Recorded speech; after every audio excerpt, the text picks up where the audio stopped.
असद साहब, बाज़ाहिर सब कुछ ठीक है, लेकिन एक्सीडेंट की वजह से आपकी कुछ नर्व्स डैमेज हुई है और ये उसी के रिजल्ट्स हैं। डॉक्टर साहब कुछ बताएं, कुछ कोई सर्जरी, कोई मेडिसिन, कोई प्रोसीजर, कुछ तो बताएं डॉक्टर साहब। पाकिस्तान के किसी भी हिस्से में, दुनिया के किसी भी हिस्से में आप जहां कहेंगे मैं वहां जाकर कंसल्ट करवा लूंगा। देखिए, मैं आपको कोई झूठी उम्मीद नहीं दिलाऊंगा।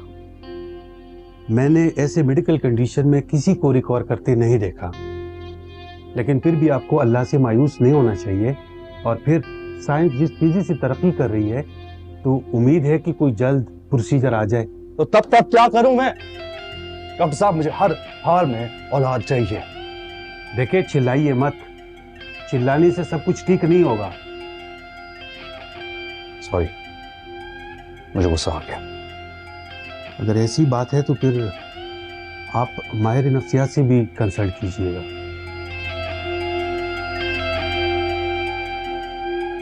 रबिश, अपने फजूल मशवरे अपने पास रखें, समझे?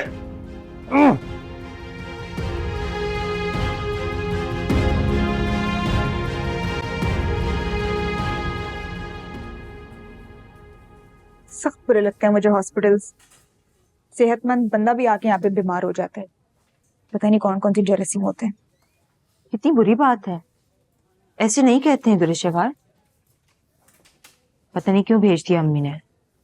मैं भी यही सोच रही हूँ, कोई खास काम तो नहीं है मेरा यहाँ पे।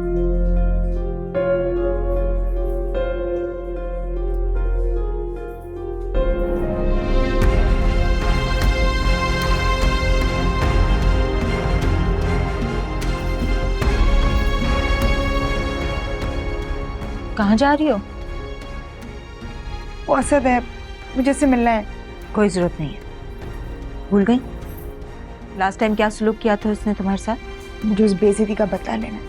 कोई फायदा नहीं है। ये वो जानवर है जो पलटकर तुम पर फिर हमला करेगा, और इस बार तो शायद तुम्हें जिंदा भी ना छोड़े। बस तुम अल्लाह पे छोड़ दो।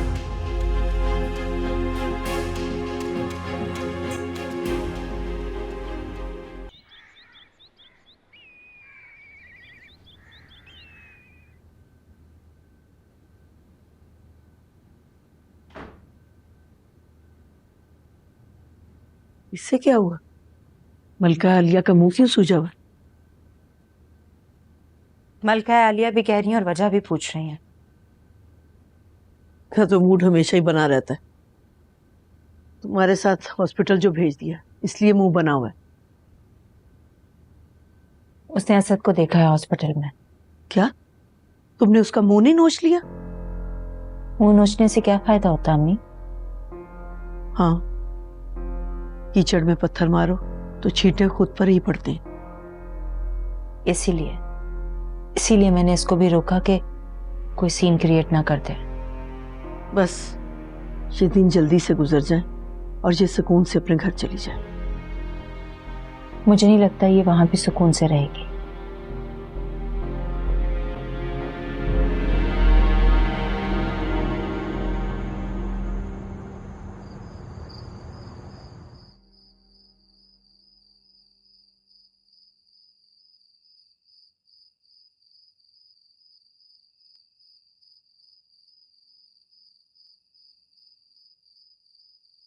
हाय। हाय। रूहान का क्या हाल है? बेहतर है। कभी मेरा भी हाल पूछ लिया करो। तुम भी बता दो, तुम कैसी हो? ठीक हूँ, बस थोड़ी सी भूख लगी है, कुछ खाना ही मंगवा दो। कब नहीं लगी होती? अच्छा बताओ क्या खाओगी? Surprise me. अच्छा ओके, मैं करता हूँ ऑर्डर। Thank you.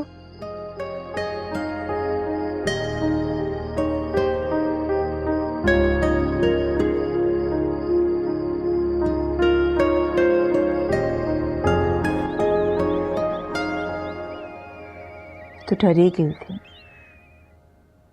डॉक्टर ने कहा कि डरने की बात नहीं है, सिर्फ पेट में दर्द है। मैं तो तुमसे हमेशा यही कहता हूँ, तुम फौरन ही घबरा जाती हो।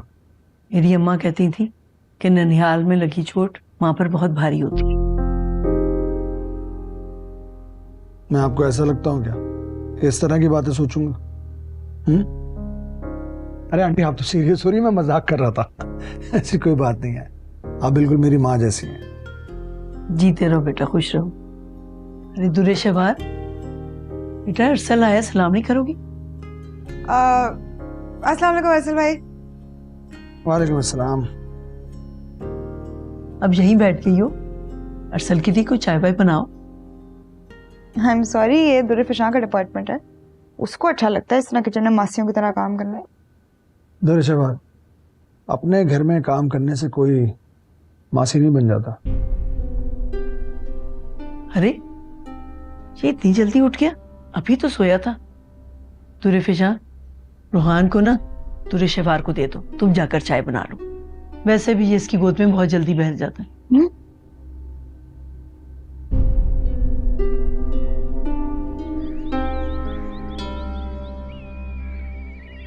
अच्छा, तो शादी की तैयारियां कहाँ तक पहुंची? शादी की तैयारियां के खत्म होने का नाम ही नहीं ले रही, रोज बाजारों के चक्कर लग रहे हैं। लगता है तुम्हारी बहन के नखरे खत्म होने का नाम नहीं ले रहे। अब तो ठीक होती जा रही है, वो समझ गई है कि उसे ठीक होना है, शादी जो होने वाली है उसकी। चलो तुम कहती हो तो मान लेते हैं। वैसे चचा और चची तो नहीं नहीं, चचा चची तो बहुत खुश हैं उससे, बल्कि चची और दुरे शवार के बीच में तो अब ऐसा रिश्ता बन गया है कि सास बहू नहीं लगती, सहेलियां लगती हैं। दोनों एक दूसरे की मर्जी के बगैर अब तो कोई काम ही नहीं करती। मैंने उस दिन भी चची को कहा कि मुझे इस तरह के ऊटपटांग डिजाइन नहीं पसंद, वो फिर उठा के ले आती हैं। तुम अगर कहो तो मैं बात करूं चची से।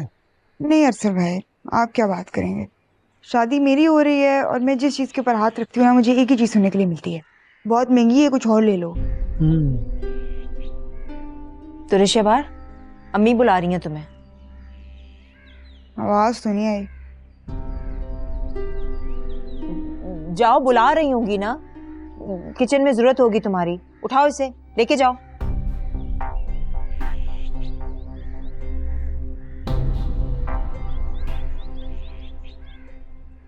ऐसे एक बात कहूं तुमसे, तुम्हें झूठ बोलना बिल्कुल भी नहीं आता। सॉरी। No problem.